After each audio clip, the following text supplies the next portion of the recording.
Ayan guys, andito tayo sa taas ng Puerto Galera, dito sa may papuntang windmill. Subukan natin punta pero sobra palang yon, doon pa, layo, taas. Baka mabusan tayong gasolina. Ayan din tayo pumunta. Yan dito lang tayo taas oh. Ating motor oh. At tayo uuwi na rin tayo na may talaga ang ating pakailangan dito ay puntahan yung ating mga kliyente dito. Hindi ang maglakotsa. Pero sinubukan lang. Kasi tagal ko na gusto pumunta din pero hindi pa rin natuloy eh. Kailangan ko ng mas malakas na motor. Yan o. Kailangan natin service palagi. Araw-araw. Gusto ko nga sanang paltan pero wala man pamalit. Pangarap ko nga yung motor na Sniper 150.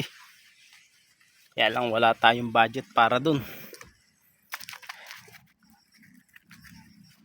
Ito nga. Dito tayo. Dito sa ating nag-ano. Itong ating gamit lagi. Araw-araw.